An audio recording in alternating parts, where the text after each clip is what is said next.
আমাদের প্রভু এক নবীর উম্মত, জীবন বিধানে ওই শিবানী কোরআন। সবাই আমাদের প্রভু এক নবীর উম্মত, জীবন বিধানে ওই শিবানী কোরআন।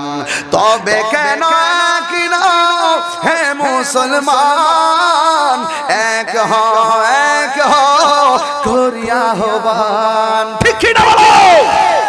বাইতুল্লাহ এক, মদিনা শরীফ এক, উহুদ পাহাড় এক, বদরের মাঠ এক। একটা তো জীবন আর মরণ তো একটাই, একটা তো জীবন আর মরণ তো একটাই। একই সাথে মিলে মিশে একটাই প্রাণ।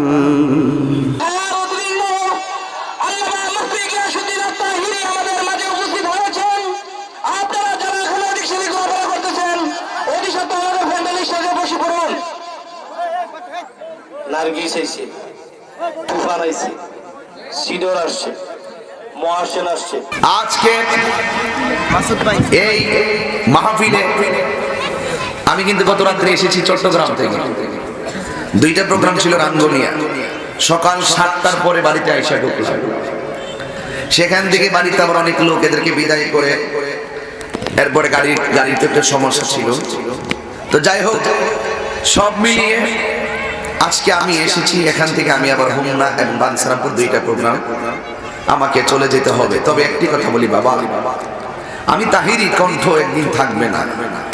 আপনার সম্পদ থাকতে পারে ব্যাংকে, আপনার কোটি টাকা থাকতে পারে ব্যাংকে, কিন্তু আপনি যে টাকার মালিক, যে সিগনেচারে আপনার সিগনেচারে টাকা উঠতো, একদিন সেই টাকার মালিক আপনি থাকবেন না। কথা বলেন না কেন?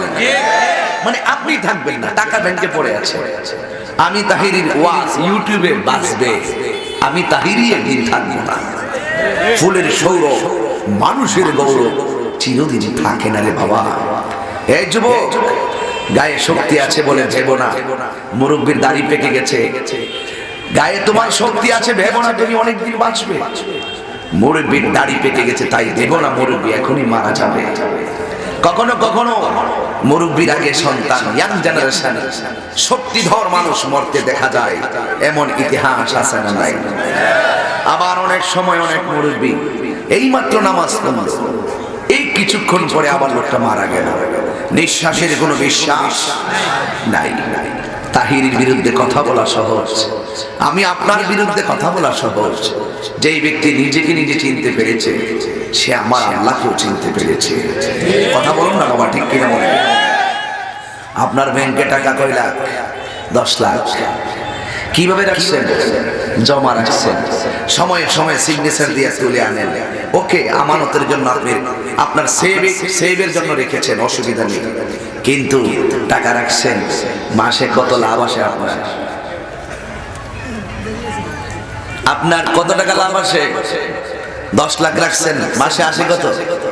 বছরে আসে কত? আপনি সুদের একটা চারা লাগাই দিলেন ব্যাংকে, হুট করে আপনি মারা গেলেন, কবরে জোতার বাড়ি আপনি খাইতেছেন। কিন্তু ওই টাকা নিয়ে আপনার সন্তান অ্যাপাচি পালসার দিয়া ঘুরে, জোতার বাড়ি খান কবরে আপনি, আর আপনার সন্তান করে মাস্তানি। শোনো, একটি কথা বলি, সন্তানকে কখনো হারামের বাগানে ফেলে যাবেন না, সন্তানকে হালালের বাগানে ফেলে যাও। হাত তুলে বলেন ঠিক কিনা বলেন? সন্তানকে হালাল রাস্তা দেখাই দিয়ে যান, আর না হইলে কিন্তু অনেক বড় ধরনের শনি আপনাদের জন্য আমার জন্য অপেক্ষা করতেছে। হারামের পক্ষে আমার আল্লাহকে পাবেন না। হালাল যদি অল্প হয়, সেই হালালের মধ্যে বরকত আছে না নাই? আরো জোরে করে আছে না নাই? এই জন্য আল্লাহ রাব্বুল আলামিন বলেন, আহাল্লাল্লাহুল বাইআ ওয়া হারামার রিবা।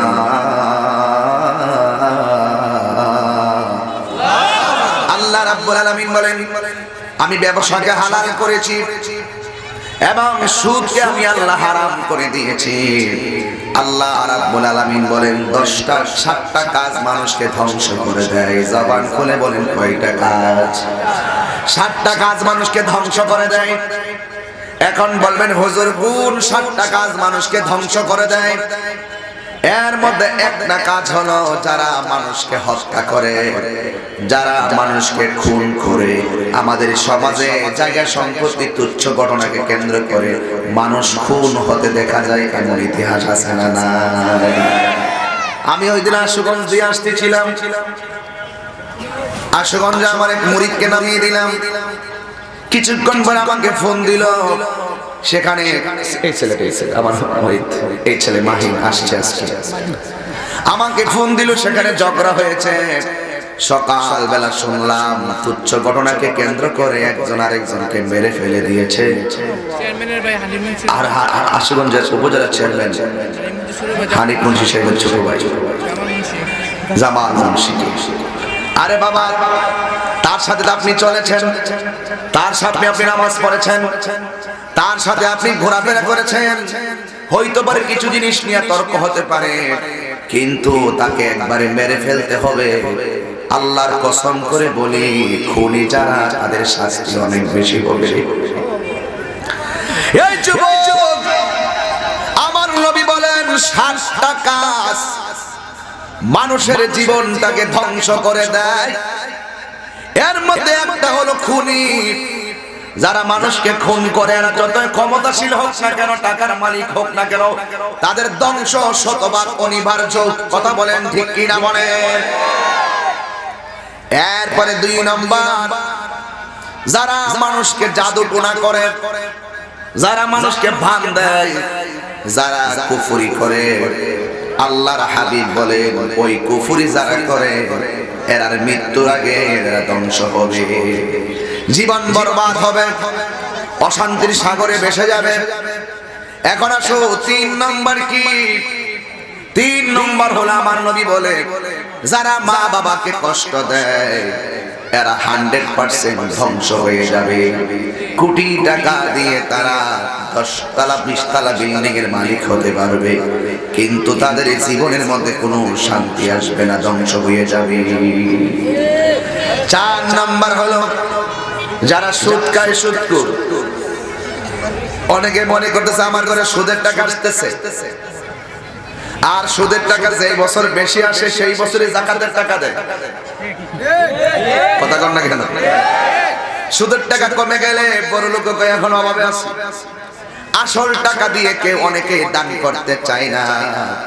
আমার নবী বলেন যারা সুদ খায় এরা কোটি টাকার মালিক হতে পারে, কিন্তু তাদের ধ্বংস অনিবার্য।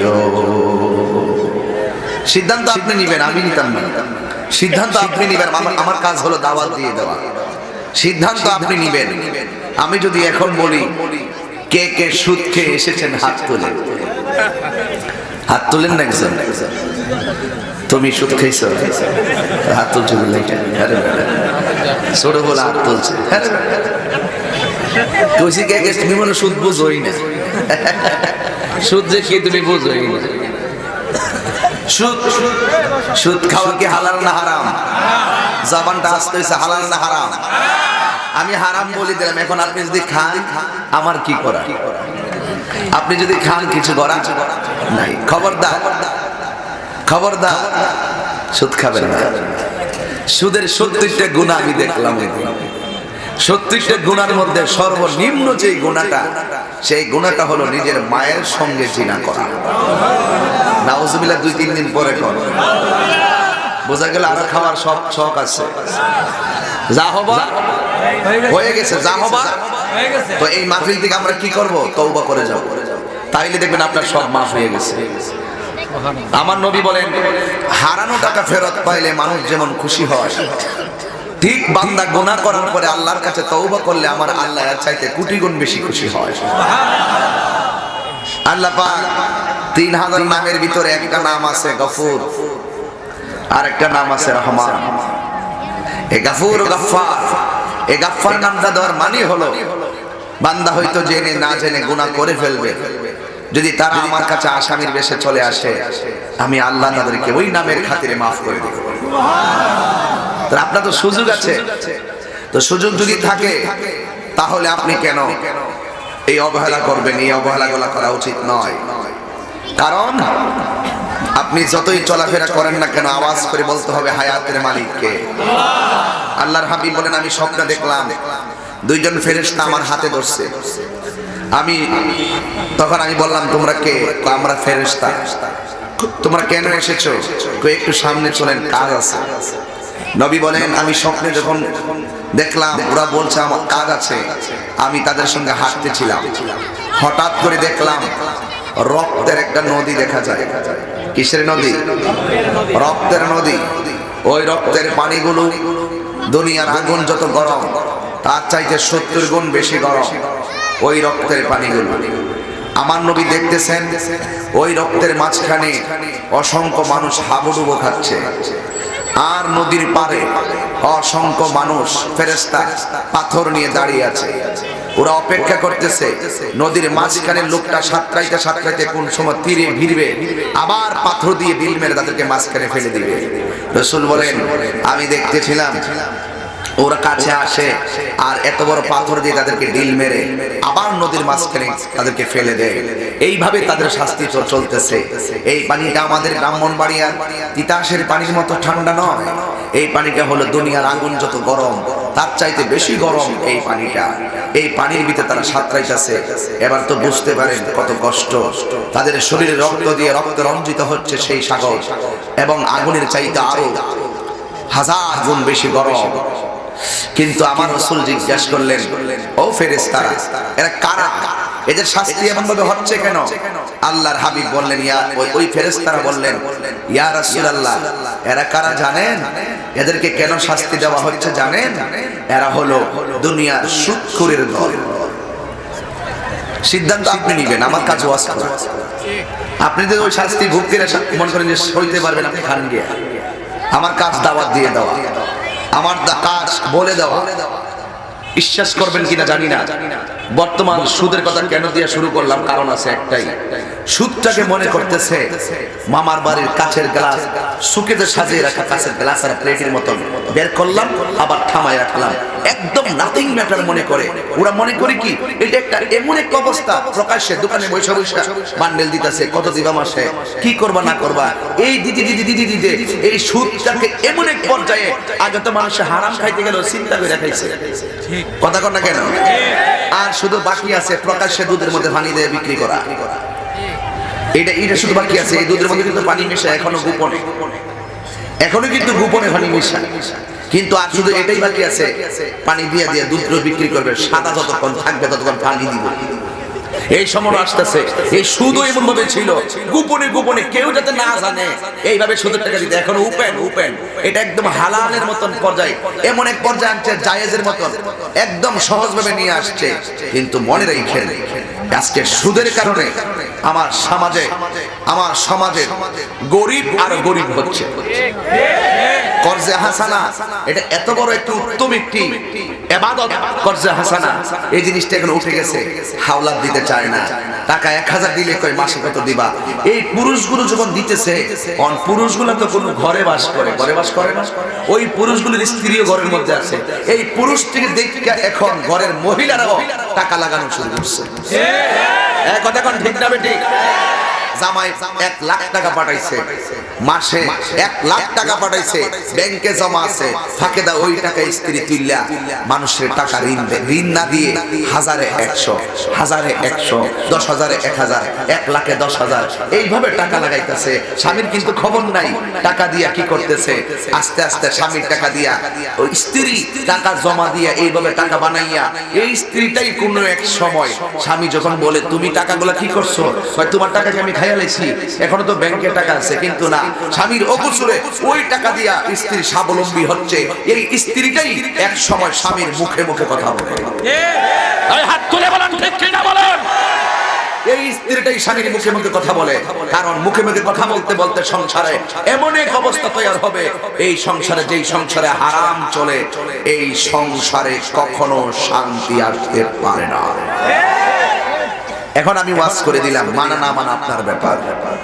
মা বলেন, বাবা বলেন, ভাই বলেন, বোন বলেন, আজকে থেকে ওয়াদা হবে আমরা মায়ের সঙ্গে জিনা হবে, এত বড় গুনাহ আমরা আজকে থেকে আর খাবো, এই নিয়তটা আজকে করে যেতে হবে। তাহলে দেখবেন আপনি একটা একটা করে জীবনটাকে চেঞ্জ করে দেন। কারণ আমাদের আসল ঘরের নাম হলো কবর। আসল ঘরের নাম কি? কবর। এই কবরে গেলে সব কিছুর হিসাব বাবা আপনাকে আমাকে দিতে হবে। এই জন্য যতদিন বাঁচবো আমরা ততদিন পর্যন্ত আল্লাহ প্রেম, রসুলের প্রেম হৃদয়ের ভিতরে ধারণ করতে চাই কি চাই না? আর জবান খুলে কোন চাই কি চাই না? এখন জবান খুলে বলুন, ওয়াদা করেন, সুদ কি চলবে না বন্ধ হবে? আর সুদ কি চলবে না বন্ধ হবে? ও বন্ধুরে, আল্লাহর হাবিব সাল্লাল্লাহু আলাইহি ওয়াসাল্লাম বলেন, হাসরের ময়দানে সকল মানুষ উলঙ্গ অবস্থায় উঠবে। আয়েশা সিদ্দিকা রাদিয়াল্লাহু তাআলা আনহা ডাক দিয়ে বলে, ইয়া রাসূলুল্লাহ, নবী গো, একজন আরেকজনের সামনে উলঙ্গ অবস্থায় উঠবে। দুনিয়ার ভিতরে কেউ একজন আরেকজনের সামনে উলঙ্গ অবস্থায় যায় না। ও ইয়া রাসূলুল্লাহ, নবী গো, হাসরের ময়দানে একজন আরেকজনের সামনে উলঙ্গ অবস্থায় উঠবে, এটা কেমন কথা? আমার নবী বলেন, আয়েশা, হাসরের ময়দানটা এমন ময়দান হবে, এই ময়দানটা দুনিয়ার কোন ময়দানের মতো না রে। এই ময়দানটা দুনিয়ার কোন ঘরের মতো না। এই ময়দানটা এমন একটা ময়দান, যেই ময়দানে মানুষ কবর থেকে উঠবে। একজন আমার সেদিনও প্রশ্ন করছে, হুজুর, হাসরের ময়দানটা কোথায় হবে? আমার সমাজে এখন শতকরা 90% মানুষ মনে করে হাসরের ময়দানটা আসমানের উপরে হবে। মনে করে না? এখনো মনে করে বেহেশত উপরে, কথা কন না, এখনো মনে করে আল্লাহ উপরে থাকে। কি কয় কি কয় না? কিছু ধারণা আছে, ধারণাগুলো চেঞ্জ করে আমাদের কাছ থেকে একটু জানার চেষ্টা করেন, যতটুকু পারি বলবো। যারা জানে না, যাদের কাছ থেকে জানি আমরা জানবো, জ্ঞানীদের কাছ থেকে আমরা জেনে নিব। হাসরের ময়দানটা কোথায় হবে? অনেকে বলে আসমানের উপরে হবে। আরে বাবা, আসমানের উপরে কেমনে হবে? তুমি তো সাধারণ ভাবে বুঝতে পারো, আপনি তো সাধারণ ভাবে বুঝতে পারেন। আল্লাহ কোরআনে বলেছেন, কুল্লু মান আলাইহা ফান ওয়া ইয়াবকা ওয়াজহু রাব্বিকা যুল জালালি ওয়াল ইকরাম। আল্লাহ ছাড়া যা আছে সব ধ্বংস হয়ে যাবে। আসমান আল্লাহর সৃষ্টি, ইসরাফিলের সিংহার ফুৎকারের মাধ্যমে লন্ডভন্ড হয়ে যাবে। ইযা সামাউ ফাতারাত ওয়া ইযাল কাওয়াকিবু তাসারাত ওয়া ইযাল বিহারু ফুজ্জিরাত আলিমাত নাফসুম মা কদ্দামাত ওয়া আখারাত। আসমান বিদীর্ণ হয়ে যাবে, তারকাগুলো খসে খসে পড়বে, নদীর মধ্যে সাইক্লোন শুরু হয়ে যাবে। সিডর যেমন করে মুহূর্তের ভিতরে, অনেক থাইল্যান্ড আছে, কিছু দেশ আছে সমুদ্র সৈকতের পারে, ইউটিউব সার্চ দিয়ে লিখবেন সুনামি, যে মাত্র সুনামি লিখবেন, দেখবেন নদীর ভিতর থেকে একটা ঢেউ উঠে গেছে।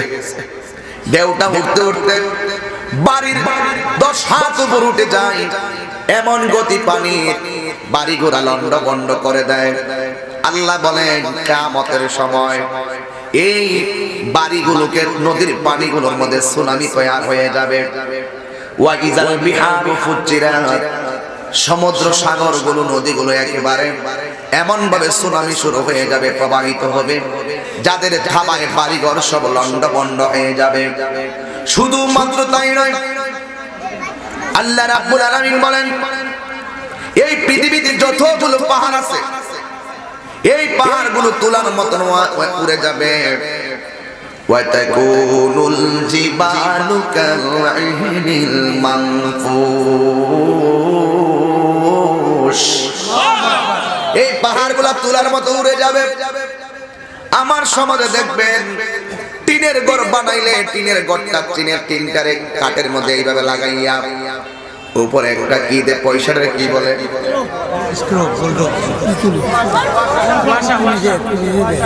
না গুলডার গুলডার বুঝলি আর লম্বাটার কি কর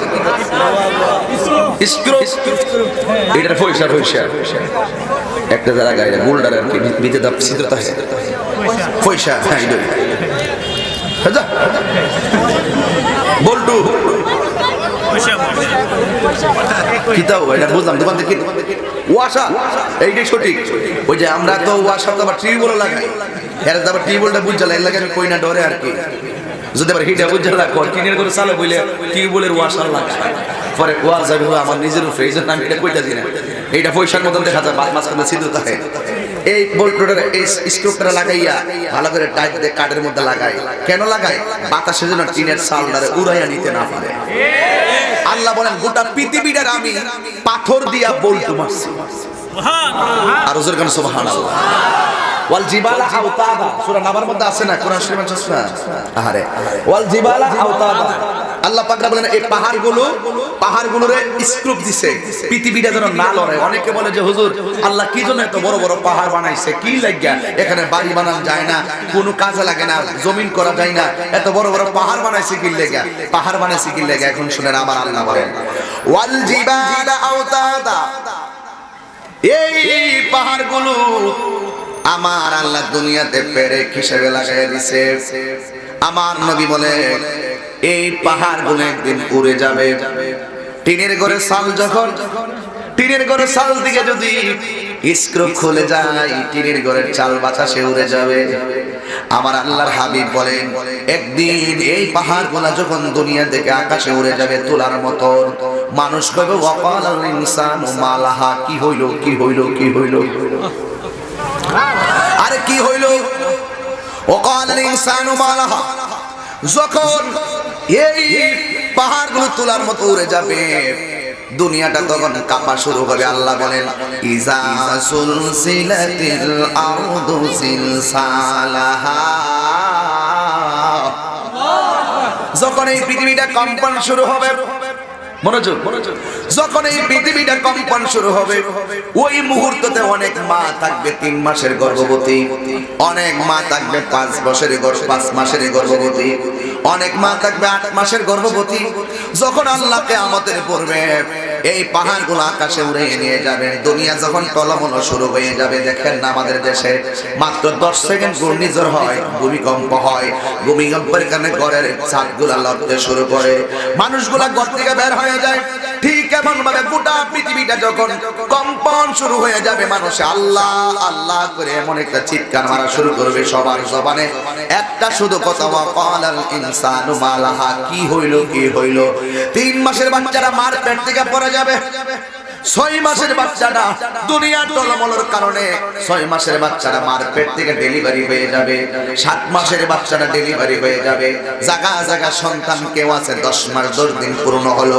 ওই মুহূর্তে সন্তানটা পেট থেকে ডেলিভারি হয়ে যাবে মা সন্তানের জন্য এত পাগল ডেলিভারি হওয়ার পরে মা দাইমারে ডাক দিয়া কয় আমার অনেক ব্যথা এই ব্যথা কোনো স্যালাইন দিয়া যাবে না এই ব্যথা কোনো মাথায় পানি ঢাললে যাবে না আমার রক্ত মাখা আমার সন্তানটারে আমার বুকে দে যেই মা সন্তান ভূমিষ্ঠ হওয়ার পর মায়ের বুকে নিয়া প্রসব বেদনা ভুলে যায় সেই দিন সেই মা ডেলিভারি হওয়ার পরে সন্তানের দিকে ফিরেও তাকাবে না শুধু একটাই কথা বলবে ওয়াকালাল ইনসানু মালাহা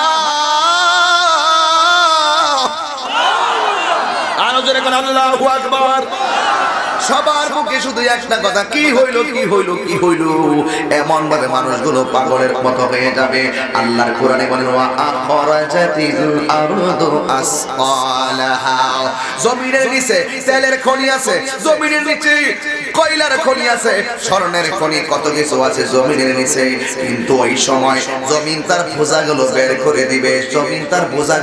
করে দিবে স্বর্ণের জন্য এত মানুষ পাগল এই স্বর্ণের মধ্যে সেই দিন ধরবে না। কয়লার ব্যবসা করে কোটিপতি অনেকে হচ্ছে, সেই দিন কয়লার মধ্যে ধরবে না। কতগুলা খনিজ পদার্থ তারা দেখবে, কিন্তু সেইগুলার মধ্যে ধরবে না। সবাই শুধু একটা কথা বলবে, ওয়াকালাল ইনসানু মালাহা, কি হইল কি হইল, সন্তানকে ডেলিভারি হচ্ছে, পাহাড়গুলাকে আকাশে উড়ে যাচ্ছে, জমিনের বোঝাকে বের করে দেওয়া হচ্ছে, জমিন কেন কাঁপতেছে? সবাই শুধু একটা কথা, কি হইল কি হইল। আল্লাহর হাবিব বলে, কি হইল কি হইল, কিয়ামত হইল কিয়ামত হইল। ইসরাফিল আলাইহিস সালাম সিংহা ফুৎকারের জন্য রেডি হয়ে যাবে। সব যেদিন থাকবে না, আল্লাহ রাব্বুল আলামিনের পৃথিবীতে শুধুমাত্র 4টা ফেরেশতা বাকি থাকবে, সব মারা যাবে। ওই সময় সবাই ইসরাফিলের সিংহা ফুৎকার দেওয়ার পরে তারা দুনিয়া থেকে বিলীন হয়ে যাবে। কিন্তু 4 জন লোক বেঁচে থাকবে। একজনের নাম হযরত জিবরাইল, আরেকজনের নাম হযরত মিকাইল, আরেকজনের নাম হযরত ইসরাফিল আলাইহিস সালাম, আরেকজনের নাম হলো আজরাইল আলাইহিস সালাম। এবার আজরাইল আলাইহিস সালামকে আল্লাহ অর্ডার করবেন, এই 3 জনের শেষ বেলা রূহটা কবজ করো। এবার 3 জনেরও মৃত্যু হয়ে যাবে। আল্লাহ ডাক দিয়া কইবো, আজরাইল, জীবনে তুমি সব নবীদের রূহ কবজ করেছো, জীবনে তুমি সব নবীর উম্মতের রূহ কবজ করেছো, এই সব ফেরেশতাদেরকে তুমি কবজ করেছো, কিন্তু আমি বলতে চাই, এখন আমি আল্লাহ তোমারে বলি, আজরাইল তুমি তোমার রূহটারে কবজ করো। আজরাইল বলবে, ও আল্লাহ, ও আল্লাহ, জীবনে কত মানুষের রূহ কবজ করেছি, আল্লাহ গো, এই রূহ কবজ করা এত কষ্ট। আজরাইল তখন একটা চিৎকার মারা পৃথিবীর এক প্রান্তে চলে যাবে, আর একটা চিৎকার মারবে আরেক প্রান্তে চলে যাবে। হে বন্ধুরে, এইভাবে হলে দুনিয়ার পরিসমাপ্তি ঘটে যাবে। আল্লাহ বলেন, কুল্লু মান আলাইহা ফানি ওয়া ইয়াবকা ওয়াজহু রাব্বিকা যুল জালালি ওয়াল ইকরাম। যিনি ছিলেন, যিনি আছেন, তিনি থাকবেন। জবান খুলে বলুন, তিনি কে? অনেকে বলবে, হুজুর তাইলে হাসরের ময়দানটা কোথায় হবে? আজ থেকে দাঁড়িয়ে জেনে নেন। আল্লাহ রাব্বুল আলামিন গোটা পৃথিবীতে গাছ সৃষ্টি করেছেন, পানি সৃষ্টি করেছেন। হাসরের মাঠটা হবে সমতল, কিন্তু কিছু জায়গা আছে আমাদের দেশ থেকে উঁচা, কিছু জায়গা আছে আমাদের দেশের চাইতে নদীমাতৃক, আবার কিছু রাষ্ট্র আছে আমাদের চাইতে একটু ঢালো। এমন ভাবে গাছগাছালি, বন জঙ্গল দুনিয়াতে সব আছে। এখন হাসরের ময়দানটা কোথায় হবে? হাসরের ময়দানটা পৃথিবীতে হবে। ও হুজুর, আপনি বলেছেন পৃথিবীতে যেখানে হাসরের ময়দান হবে একেবারে সমতল, কিন্তু পৃথিবীতে যদি হাসরের ময়দান হয়, তাইলে আপনার কথা মতো বোঝা যায় পৃথিবীটার মধ্যে তো উঁচু নিচু জায়গা আছে। আমার আল্লাহর হাবিব বলেন, আমার আল্লাহ রাব্বুল আলামিন একটা সাদা চাদর প্রস্তুত করেছেন, পৃথিবীর এক প্রান্ত থেকে আরেক প্রান্ত পর্যন্ত এই চাদরটাকে এইভাবে একটা টান দিবে, যত উঁচু নিচু আছে সবগুলো আমার আল্লাহ সমতল বানাইয়া নিবে। আরো জোরে কইতে সুবহানাল্লাহ বলেন। এখন বলবেন, হুজুর হাসরের মাঠটা কোন দেশে হবে, কোন জায়গায় হবে? বুখারী শরীফের হাদিস, হাসরের ময়দান হবে শাম দেশে। এর মানে প্রমাণ হয়ে গেল পৃথিবীর জমিনে হাসরের ময়দান হবে। জোরে কি সুবহানাল্লাহ বলবেন না? শুধুমাত্র তাই নয়, আল্লাহর হাবিব বলেন, ওই সমতল ভূমির ভিতরে সকল মানুষ আপন আপন কবর থেকে উঠবে। বন্ধুরে আমার, ও গাটিয়ারা চাপড়ে চিনারে খেওয়াই কাজেরি কলা জারুল তলা বাসুদেব পাইক পাড়ার বন্ধুরা, ও দুবলার বন্ধুরে আলাদপুরের বাবা সুলতানপুর পঞ্চবটি আহরন্দ মহিউদ্দিন নগর উজানি শাহ, কত জায়গা থেকে আজ আপনারা বনগাঁও পর্যন্ত মানুষগুলো ঘুমান নাই, আজকে কাজ করেন নাই, আরামের ঘুম হারাম করলেন, কাজগুলা ফেলে দিয়েছেন। কিন্তু কথাগুলো শুধু ঘটনা হিসাবে নিয়েন না, এই কথাগুলোকে হৃদয়ে চেতনা হিসাবে ধারণ করেন। সব ঘটনাকে ঘটনা হিসাবে জানবেন না, কিছু কিছু ঘটনা আছে চেতনার নাম। আল্লাহর হাবিব বলেন, হাসরের ময়দানে সবাই উলঙ্গ অবস্থায় উঠবে, একজন মাত্র কাপড় পরিধান করে উঠবে, সেটা অন্য কেউ নয়, যিনি হলো রাহমাতুল লিল আলামিন। আর জবান খুলে করে ইয়া রাসূলুল্লাহ, তুমি জীবন, তুমি মরণ, আধার গরে তুমি আপন, তুমি জীবন, তুমি মরণ, আধার গরে তুমি মোদের পারের তরি, তুমি মোদের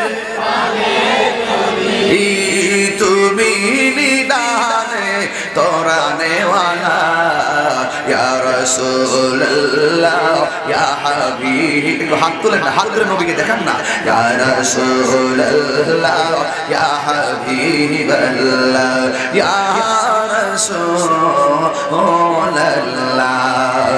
তুমি মোদের আশার আলো, তাই তো তোমায় বাসি ভালো, তুমি মোদের আশার আলো, তাই তো তোমায় হৃদয় নামের ফুলদানিতে, হৃদয় নামের গেতে রেখেছি প্রেমের মালা, ইয়া রাসূলুল্লাহ ইয়া হাবিবাল্লাহ ইয়া রাসূলুল্লাহ ইয়া হাবিবাল্লাহ ইয়া রাসূলুল্লাহ,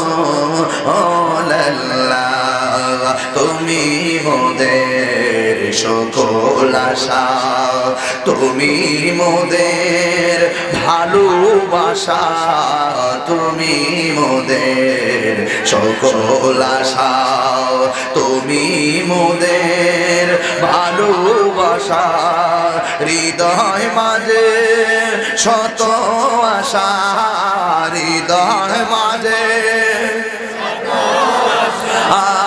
কবে পাবো আমি তোমার দেখা, ইয়া রাসূলুল্লাহ ইয়া হাবিব, আমি নিজের হাতে লিখেছি, বলেন না সবাই, ইয়া রাসূলুল্লাহ ইয়া হাবিবাল্লাহ ইয়া রাসূলুল্লাহ, বল ইয়া রাসূলুল্লাহ ইয়া হাবিবাল্লাহ ইয়া রাসূলুল্লাহ, একটা জবান বন্ধ রাখবেন না, চিৎকার মেরে বলুন আল্লাহু আকবার। তাহলে প্রমাণ পেয়ে গেছে হাসরের মাঠটা কি আসমানের উপরে না জমিনে? আরো জোরে কথা, কোথায়? এই জমিনটা তামা তামা থাকবে। তামার একটা তামা বুঝেননি বাবা, আমার দেশে দেখবেন তামার জিনিস আছে না নাই? এই তামা থাকবে, এটার উপরে সূর্যের তাপ রাখলে আরো দ্বিগুণ গরম হয়ে যাবে। আমার নবী বলেন কবর থেকে উলঙ্গ অবস্থায় উঠবে, আম্মা জান আয়েশা ডাক দিয়ে কয় আল্লাহু আকবার জোরে হবে, আম্মা জান আয়েশা ডাক দিয়ে কয় ইয়া রাসূলুল্লাহ নবী গো,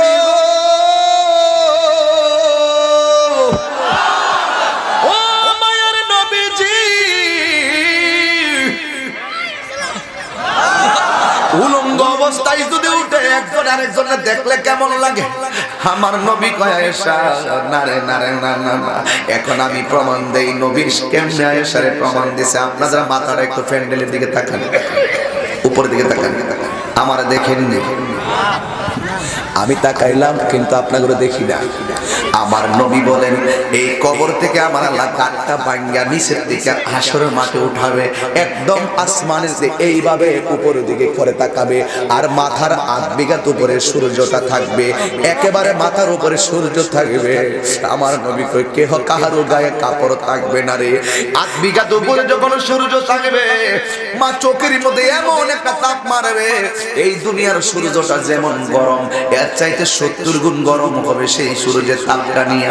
অনেক গোলা মুখ আছে সূর্যের, সব গোলা মুখ আল্লাহ বন্ধ করে দুনিয়াতে আলো দেয়, দুনিয়াতে গরম দেয়, তাপ দেয়, আর সমস্ত মুখগুলো আল্লাহ সেদিন খুলে দিবে।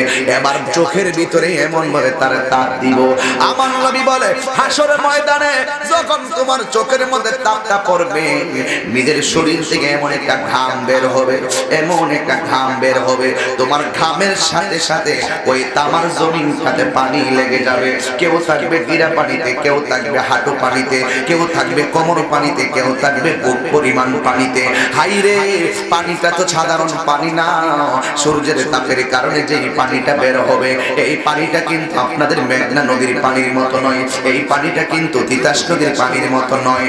ও হুজুর পানিটা কেমন? ওই দুনিয়ার আগুন যেমন গরম, এর চাইতে ৭০ গুণ বেশি গরম হবে তোমার গামের পানিটা। এই গামের পানিটা তোমার হাঁটু পর্যন্ত পর্যন্ত থাকলে হাঁটু পর্যন্ত চামড়াগুলা খুলে পড়ে যাবে, গোশতগুলা খুলে পড়ে যাবে। কোমর পর্যন্ত থাকলে কোমর পর্যন্ত গোশতগুলো পড়ে যাবে। গলা পর্যন্ত থাকলে শরীরের গোশতগুলো বের হয়ে কঙ্কালের মতো হয়ে যাইবা। আর উপর দিক দিয়া এ মহান একটা সূর্যের তাপ দিব। ওই বান্দাগুলা আমার আল্লাহরে ডাক দিয়ে বলবো, আল্লাহ আজকের দিনটা কোন দিন? আল্লাহ ডাক দিয়া কয়, যে দিনের জন্য আমি তোমাদেরকে বানাইলাম আজকের দিনটা হলো হাসরের দিন। আমার নবী বলে ওই হাসরের ময়দানে অনেক মানুষের পেটগুলা থাকবে কাল বুয়ুতিন, ঘরের মতো। ওই ময়দানে পেটগুলো থাকবে ঘরের মতো। নবীরে প্রশ্ন করা হয়, নবী গো হাসরের ময়দানে কার পেটগুলা ঘরের মতো থাকবে আর তাদের এই অবস্থা কেন? আমার নবী বলেন ওরা অন্য কোনো বান্দা নয় যাদের পেটের মতো পেটটা থাকবে ঘরের মতন। এরা কারা জানেন? এরা হলো দুনিয়ার সুদখোরের দল। কথা কোন ঠিক কিনা? ওয়াজের লাইন পেতেছেন না আপনারা? ওয়াজের ধারা বুঝতেছেন কিনা আমি জানি না। এরা হলো সুদখোরের দল, সুদখোরের দল। আব্বুরে দিনের বেলা ওয়াজ কিন্তু রাতের চাইতে 3 গুণ কষ্ট। কেন কষ্ট জানেননি? মনোযোগী হওয়াটা কষ্ট, বুকাল দেওয়া অনেক কষ্ট। এরপর আপনাদের মনোযোগ দেখে আমি অত্যন্ত আনন্দিত বলছি। আর মনে হয় যেন আমরা হাসরের ময়দানে এখন অবস্থান করতেছি। আমরা ডানে কোনো আপন নাই, বামে কোনো আপন নাই, সামনে আমাদের আপন কেউ নাই, পিছনে আমাদের ময়দানে কেউ না। আমরা আপন কেউ নাই রে। আমার নবী বলেন পেটটা শুধু ঘরের মতোই থাকবে না, পেটের ভিতরটার ভিতরে শুধু শ্বাস থাকবে, শ্বাস। এই শ্বাস যদি একটা শ্বাস ফালাইতো পৃথিবীর গাছগুলা মারা যেত। এমন কোটি কোটি সাপ আল্লাহ পেটের ভিতরে ঢুকাইয়ে দিব। নবী ডাক দিয়ে আল্লাহ গো এরা কারা? এরা কারা জানোনি গো? এরা হলো দুনিয়ার সুদখোরের দল। যতটা টাকা সুদ খাইছে সব টাকারে আমি আল্লাহ সর্পে পরিণত করছি। আর এই সাপগুলো ভিতরে তাইকা তাইকা সুবল মারতেছে। এই সুবলের কান্নার কারণে হাসরের ময়দান ভারী হইয়া যাবে। চিৎকার মাইরা কি আল্লাহু আকবার বলবেন না? আমার নবী বলবে হাসরের ময়দানে এ যুবক কথাই কথা বের হয়ে যায়, না বললে হক আদায় হবে না। আমার সমাজের ভিতরে সুদখোররা এমন ভাবে হাঁটা চলা করে, সুদখোরের দাপটে বাবা জান বাঁচে না। তোমার আল্লাহ তৌফিক দিয়েছে মানুষের দান করো। যদি তুমি দান করতে না পারো তাহলে কর্জা দাও, ধার দাও। আর যদি না পারো এমনিতে কিছু টাকা দিয়ে দাও। কিন্তু সুদ দিয়া তুমি সমাজের ভিতরে যে অশান্তিটা আনলা। করোনা তো এমনি আসে নাই, মনে করেন না যে করোনা মহামারী এমনি এসে বসছে। আরে বাবা ভাই ভাইরে মানে না, বোন ভাইরে মানে না, সন্তান মারে মানে না, সন্তান মুরব্বীরে মানে না, এই পাড়া ওই পাড়ারে মানে না। কিছু হইলে কেউ দৈরালা, কিছু হইলে কেউ ভালাইয়া দেয়। এই দেশকে এই দেশে আক্রমণ কর, এই দেশকে ওই দেশে আক্রমণ কর। ইহুদির একবার মুসলমান সব মাইরা ভালা, আবার অনেক মুসলমানরা ইহুদির কাছে ইমান বেচ্চা ভালা। এই জন্য সব মিলাইয়া 1 বছর আগে দেশটাতে এমন একটা হাহাকার শুরু হইছিল, এমন একটা অবস্থা ধরেছিল। এই অবস্থার পরিপ্রেক্ষিতে আমার আল্লাহ করোনা মহামারী দিয়া গোটা বিশ্বটারে স্তব্ধ করে দিছে। হাত তুলে বলো ঠিক কিনা বলো। তাকবীর, আল্লাহু আকবার, নারায়ে রিসালাত, ইয়া রাসূলুল্লাহ, আহলে সুন্নাত ওয়াল জামাত, জিন্দাবাদ জিন্দাবাদ, আগে আল্লাহ বাড়ি সমাজ। এই পানি দাও না, এই আসুন না তাই আওয়াজ করবেন আল্লাহু আকবার। আর জোরে বলে আল্লাহু আকবার। করোনা মহামারী এমনি আইছে, দেখেন তো মহামারী কি কষ্ট দিতেছে আপনারা? আমি লম্বা করতাম না, কষ্ট দিতেছি না তো আবার মাফ করে দিন, মাফ করে দিন। আসলে অনেকে খান নাই, অনেকে অনেকক্ষণ অপেক্ষা করছেন, মাফ করে দিন। একটা কথা বলি, করোনা গাটিয়ারাতে হইল, চাপর যদি হইল, দেখবেন যেই পাড়াতে করোনা হয় ওই পাড়া তার কেউ ঢুকে না। যে গ্রামে করোনা হয় লকডাউন, লকডাউন কি লকডাউন, জীবনে লকডাউন নামে আমরা শুনি নাই। লকডাউন এই করোনা কয়েকটা ভাষা শিখেছে। Lockdown, home quarantine, isolation, mask শিখাইছে রে বাবা, শিখাইছে, বহুত শিখছি। করোনা একটা ছেলের করোনা হয়েছে, মা সন্তানের কাছে যায় না। বাবার করোনা হয়েছে, ছেলে যায় না, মারা গেছে লাশটারও দোয়ায় না, কাছেই যায় না, কবরের পরে বাঁশ দিয়া ঢুকায় হুকম করে ফালাই দেয়। দুনিয়া করুণা হইছে, করুণা। এবার বুঝেন আমরা মায়া কুদ্দুরা টুকা দিছে, আল্লাহকে টুকা একটা মিস কল দিছে, করুণা দিয়া ছোট্ট একটা মিস কল দিছে আমরা। আমেরিকা বলেন, কানাডা বলেন, নিউজিল্যান্ড বলেন, ওরার কিন্তু কোনো কিছুর অভাব নাই। ওরা কিন্তু প্রতিদিন লাশের মিছিল গন্তাছে, প্রতিদিন লাশের মিছিল গন্তাছে, প্রতিদিন লাশের মিছিল। কানাডার প্রধানমন্ত্রী বলছে তোমরা ঘরে থাকো, আমরা খাবো কি? ঘরে খাবার পাঠিয়ে দিব। আমাদের সব খাবার, বেতন সব দিয়ে দিব, নাও তোমাদের ড্রেস দিয়ে দিলাম, সব আইসোলেশন থেকে শুরু করে কোনো ধরনের সরঞ্জাম আমাদের কমতি নাই। কিন্তু দেখা গেল সব ঘরের ভিতরে, কিন্তু ওরাই লাশের মিছিল বলে। শেষ পর্যন্ত ওরা নিজেরাই বলতে বাধ্য হয়েছে যে আমাদের সরঞ্জামানি থাকতে পারে, টাকা থাকতে পারে, ক্ষমতা থাকতে পারে, করোনার মোকাবেলা আমাদের পক্ষে আর সম্ভব না, যদি আসে আসমান থেকে আসবে। খ্রিস্টানরাও বলতে বাধ্য হয়েছে। সিদ্ধান্ত কোথা থেকে আসবে? একটা কথা চিন্তা করেন তো, ইন্ডিয়া আমাদের থেকে দূরে না কাছে? লাশের মিছিল গুনতেছে। চীন কি দূরে না কাছে? লাশের মিছিল গুনতেছে। এরপরে আমেরিকা বলেন, এত শক্তিশালী রাষ্ট্র, ডোনাল্ড ট্রাম্পের পরাজয় বরণ করার পেছনে মূল কারণ করোনা মোকাবেলায় তার দূরদর্শিতার অভাব। হেতে আর কি করবো, সব মহিলা সাফ হয়ে গেছে, 8,000, 10,000, 12,000 লাশ নিয়ে গর্তের মধ্যে ফেলে দিচ্ছে, আগুন যা পড়ে ফেলতেছে। জো বাইডেন প্রেসিডেন্ট হয়ে গেল, ডোনাল্ড ট্রাম্প হেরে গেল। কিন্তু তুলনামূলক ভাবে আমার বাংলাদেশের দিকে একটু তাকান তো। হে ছেলে, তোমাকে বলছি, সেজদায় পড়ে থাকা দরকার, সেজদায় পড়ে থাকার দরকার। ক্ষমতাধর রাষ্ট্রগুলো স্তব্ধ হয়ে গেছে, আমেরিকা স্তব্ধ হয়ে গেছে, জাপান স্তব্ধ হয়ে গেছে, সিঙ্গাপুর স্তব্ধ হয়ে গেছে, কানাডা স্তব্ধ হয়ে পড়েছে, ইন্ডিয়া স্তব্ধ হয়ে পড়েছে, চীন স্তব্ধ হয়ে পড়েছে। কিন্তু আমার স্বাধীন সোনার বাংলায় বাবা শাহজালালের উসিলাই, 307 আউলিয়ার পদতলির উসিলাই এখনো আমার বাংলাদেশ আমাদের মৃত্যুর মিছিল গন্তা হয় নাই। হাত তুলে বলুন, ঠিক কিনা বলুন।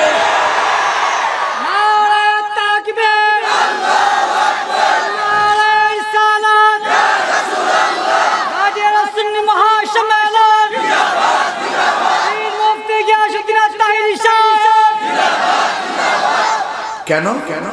আমাদের সেজদায় পড়ে থাকার দরকার। আল্লাহ যদি আমাদের কেউ যে WHO ওয়ার্ল্ড হেলথ অর্গানাইজেশন, ওরা বলেছে বাংলাদেশে 5 লক্ষ লোক মারা যাবে, 4 লক্ষ এরা প্রথমেই বলে দিছিল। কিন্তু তাদের নকশা আমার আল্লাহ উল্টাই দিয়েছেন। হায়াতের মালিক তোরা না, হায়াতের মালিক আমি আল্লাহ। ঠিক কিনা বলেন? ওদেরকে উল্টাইয়া দিছে, সব উল্টাইয়া দিছে। ঘরের ভিতরে না মাটির নিচে গেল তুমি মরবা, এই বিশ্বাসটা বাংলাদেশের মানুষের আছে। আর সবগুলো যারা আছে এদের ভিতরে আমার বাংলাদেশে যে ওয়াজ মাহফিল, ধর্মের প্রতি যে অনুরাগ এবং আমাদের যে পথ চলাটা অত্যন্ত নরম। কথা বলেন ঠিক না বেঠিক? এই জন্য হয়তো আল্লাহ রাব্বুল আলামিন দয়া করেছেন। এই জন্য আমি বলেছি সেজদায় পড়ে থাকার দরকার। আমার আল্লাহ যদি আমাদের বাংলাদেশে অন্যান্য দেশের মধ্যে যে অবস্থা হয়েছিল, এই অবস্থা হলে বাংলাদেশ যেভাবে গণবসতি স্বাস্থ্যবিধি মানি না, কিন্তু আমার আল্লাহ ইচ্ছে করলে আমাদের ভেতরে এই মহামারী দিয়ে শেষ করে দিতে পারতেন। এই পর্যন্ত আল্লাহ রাব্বুল আলামিন আমাদেরকে রক্ষা করতেছেন। ও যুবকের দল, আল্লাহর কাছে সেজদায় পড়ে থাকার দরকার। আল্লাহ তুমি আমাদেরকে রক্ষা করেছো, আমাদেরকে রহম করেছো। চিৎকার মেরে কন্যা রাসূলুল্লাহ। ঠিক এমন ভাবে যুবক, আমি বলেছিলাম হাসরের ময়দানের কথা। কষ্ট হচ্ছে? আমি বলেছিলাম হাসরের ময়দানের কথা। আমার নবী বলেন কিছু কিছু বান্দাদেরকে গায়ের ভিতরে আগুনের শিকল লাগাইয়া দেওয়া হবে। আগুনের শিকলটা লাগানো বড় সহজ কথা নয়। একটা লোহা গরম করে শরীরে লাগাইলে বাপরে বাপ হয়ে চিৎকার মাইরা পানিতে পড়ে। কিন্তু আমার নবী বলেন হাসরের ময়দানে কিছু কিছু মানুষের বডির ভিতরে আগুনের শিকল লাগাইয়া দেওয়া হবে। আমার আমার নবীকে প্রশ্ন করা কই নবী গো এরা কারা যাদের গায়ের ভিতরে আগুনের শিকল লাগাইয়া দেওয়া হয়েছে? আল্লাহর হাবিব ডাক দিয়া কয় ও আমার সাহাবারা হাসরের ময়দানে এরা কারা জানোনি? দুনিয়ার ভিতরে যারা মা বাবার মনে কষ্ট দিয়েছে আমার আল্লাহ রাব্বুল আলামিন হাসরের ময়দানে তাদেরকে এমন ভাবে শাস্তি দিয়ে দিবে। এই জন্য যুবক ভাইরা আমার সুদের কথা বলছিলাম, সুদ করোনা তো এমনি আসে নাই, আমাদের কৃতকর্মের কারণে হয়তো আল্লাহ সন্তুষ্ট হইয়া আমাদের এই বিশ্বের মধ্যে করোনা নামক মিসকল দিয়ে বোঝাইয়া দিলেন আমার আল্লাহর ধরা নরম নয়, আমার আল্লাহর ধরা অনেক শক্ত। কথা বলেন ঠিক কিনা? আল্লাহ রাব্বুল আলামিন কোরআনে বলেন ইন্না বাতাশা রাব্বিকা লাশাদীদ,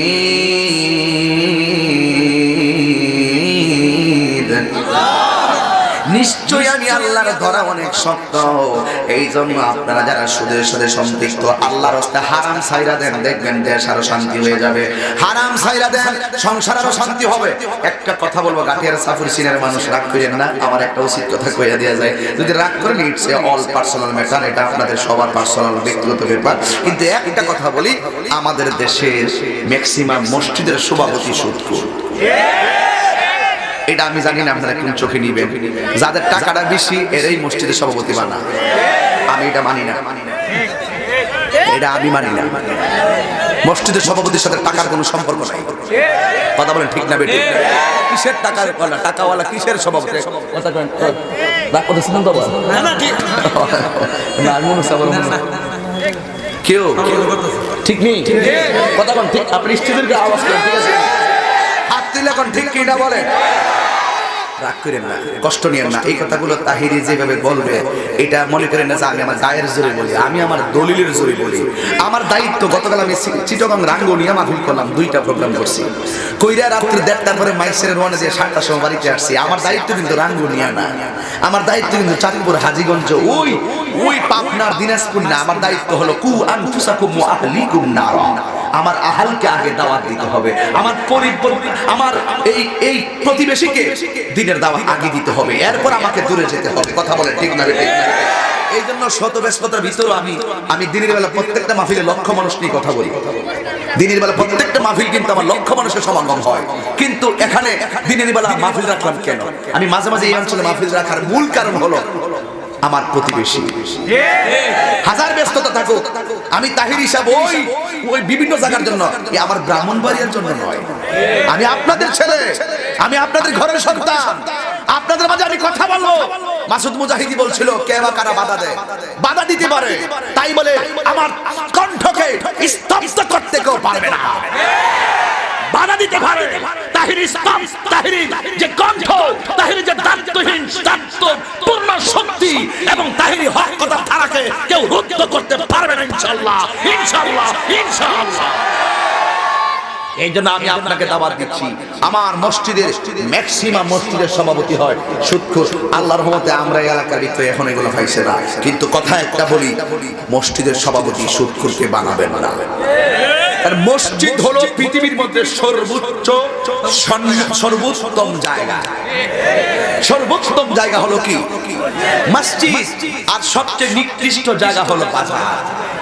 আজকে বাজারে মানুষ বেশি, মসজিদে মানুষ কম, কিন্তু মসজিদে কিন্তু সর্দারিটা কম চলে না, সর্দারিটাও কম চলে না।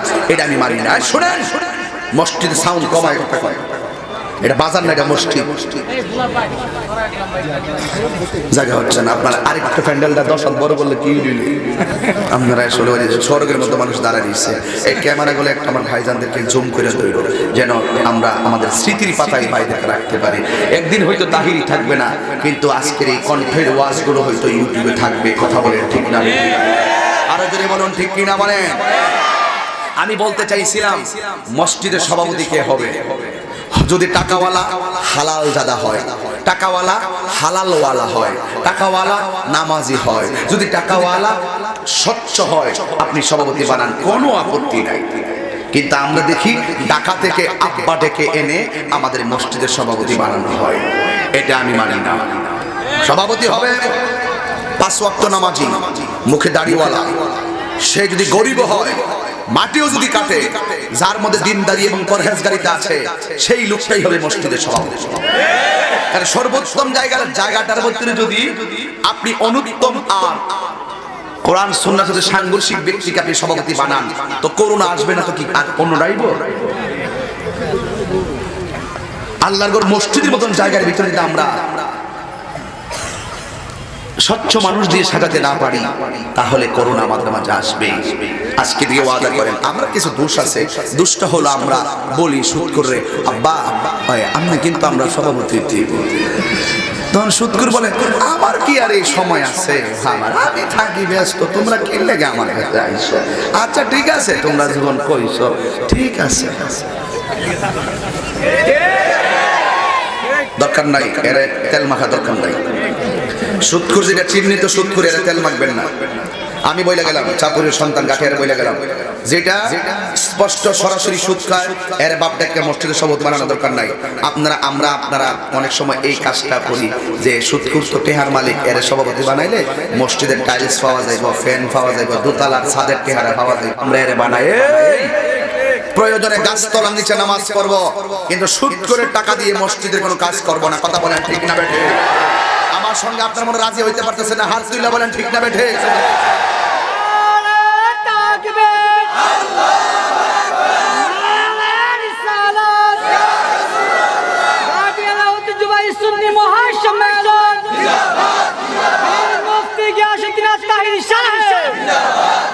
আমার কথা কি আপনার অসন্তুষ্ট? অসন্তুষ্ট? হাসরের মাঠে পেটটা হবে কিসের মতো? ঘরে ওই কথা কোন, পেটটা হবে কিসের মতো? পেটের ভিতরে কি খাওন থাকবো না সাপ থাকবো? এই সাপগুলা কি আমাদের গাটিয়ার কয়েকদিন সাপ ধরছিল রে কোন এলাকায়? আমরা সাপ ধরি, আমরা বাড়ি থেকে ধরছিল, আমাদের বাড়ি থেকে সাপ ধরছিল, সিনারে ধরছিল। এই সাপগুলো এই সাপ না, ওই সাপগুলো হলো, এই সাপগুলো যদি একবার মুখের শ্বাস ফেলত পৃথিবীতে, তাহলে বিশ্বের যন্ত্রণায় আর তাদের হাওয়া এত বিষাক্ত গাছগুলা মরে যেত। এমন কোটি কোটি সাপ তার পেটের ভিতরে ঢুকাই দিবা আল্লাহ। দুনিয়াতে খাইসলি আমার নিয়ামত তোরা ইজিলি ভাবে গ্রহণ না করে হারাম প্রক্রিয়ায় গ্রহণ করেছিস। আজকে দেখ আমি আল্লাহ ধরা কত শক্ত। কথা বলেন ঠিক না বেটে? এই জন্য আজকে থেকে হালাল খাবেন না হারাম খাবেন?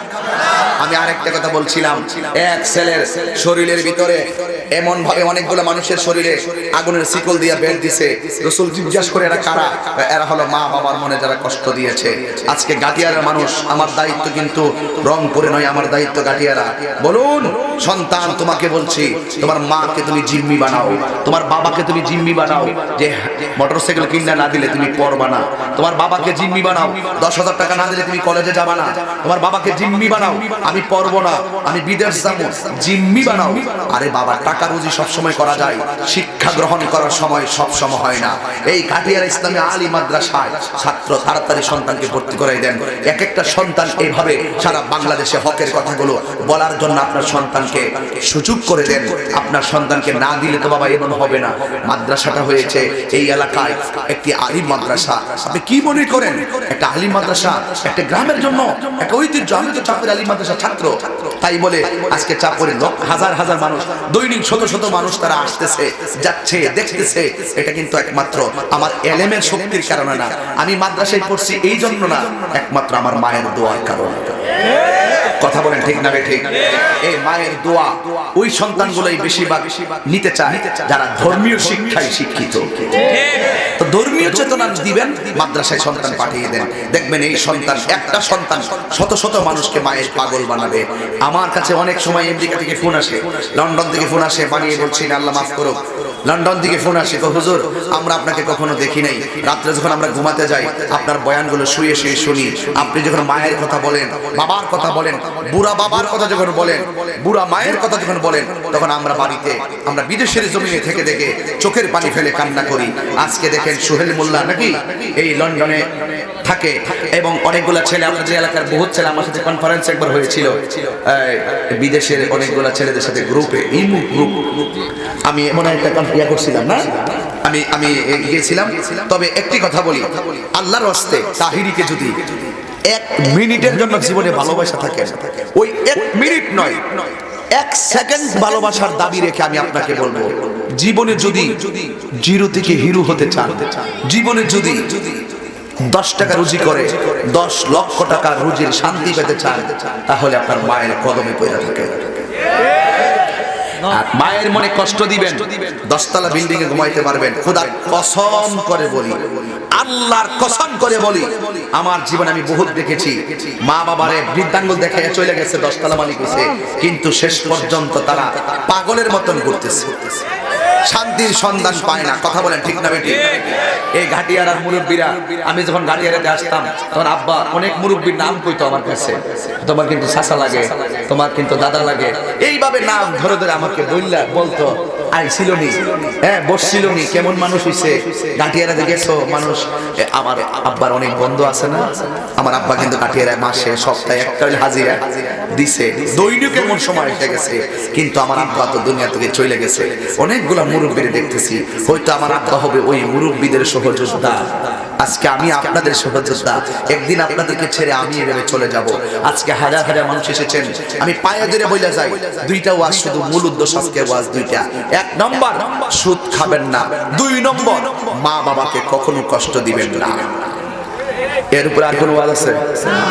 আমি যখন বাড়িতে যাই, আব্বা যেই ঘরে ছিল, এই ঘরের দরজাটা দেখলে আব্বার কথা মনে হয়, তাই আমি আমার সুরে সুরে আমি এই সঙ্গীতটা গাই। দরজাটা খুলতে খেয়ে যাই ধোঁকা, বাবা বুঝি বলছে এলে নাকি খোকা।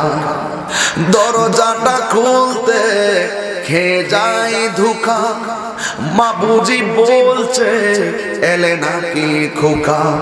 বুকের ভেতরটা নড়ে চড়ে ওঠে, চোখ বেয়ে জল নেমে আসে, শুধু বাবা নেয় শুধু মানে। এই গানটা অনেক অনেক ছাত্র জীবনে আমি শুনেছিলাম, আমি এখন এটা আমার বাস্তবতার সাথে মিলে গেছে, যেগুলো বাস্তবতায় মিলে যায় শরীয়ত সম্মত, এইগুলো আপনারা আমল করবেন।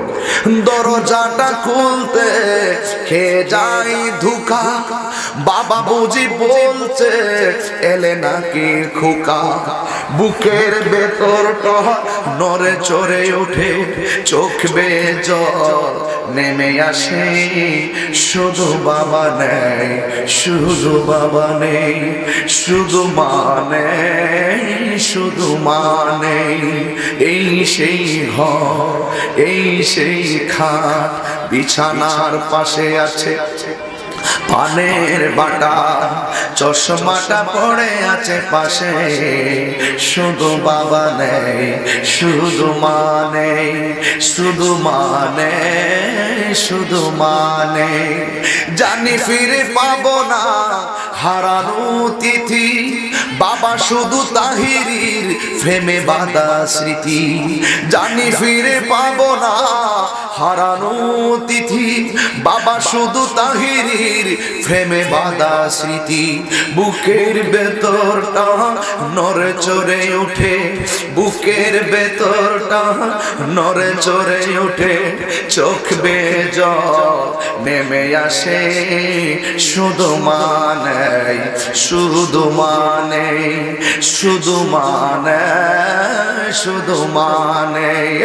এই সেই ঘর, এই সেই খাট, বিছানার পাশে আছে পানের বাটা, চশমাটা পড়ে আছে পাশে, শুধু মানে শুধু মানে শুধু মানে শুধু মানে। মাগো তোমার মতো লই না কেহ, আমায় কোলে টানি, আঁচল দিয়ে মোছে নাকি, আঁচল দিয়ে মোছে না কেউ আমার চোখের পানি। হায়রে মা,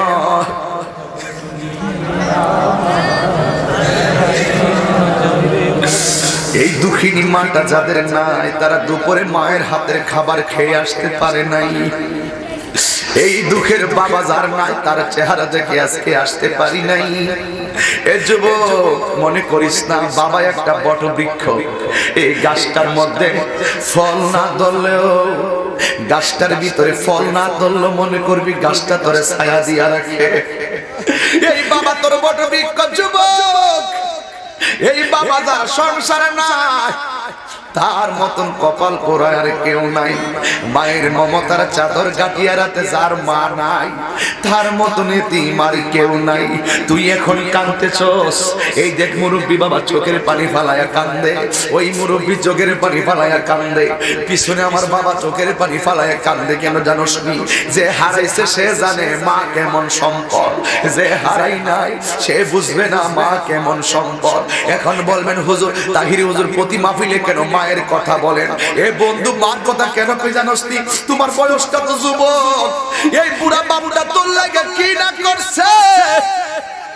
বিদেশ যাইবি, তোর কাছে কি টাকা আছে নাকি?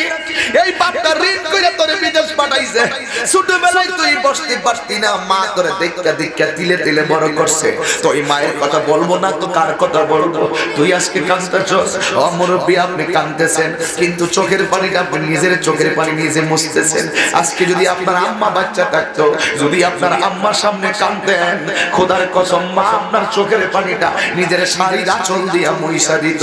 কথা বলেন ঠিক কিনা?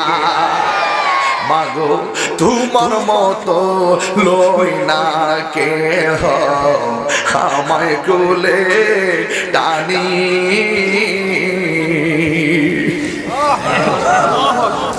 আঁচল দিয়ে মুছে নাকি,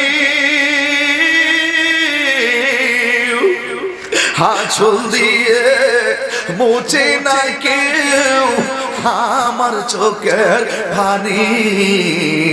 হায়রে মা জননী আমার, হায়রে মা জননী, হায়রে মা জননী আমার, হায়রে মা জননী। আমি কেমন করে দেব মাটি, আল্লাহু আকবার। আমি কেমন করে দেব মাটি তোমারি কবরে, মা তুমি আমার আগে যেও না গো মরে, মা তুমি আমার আগে যেও না গো মরে।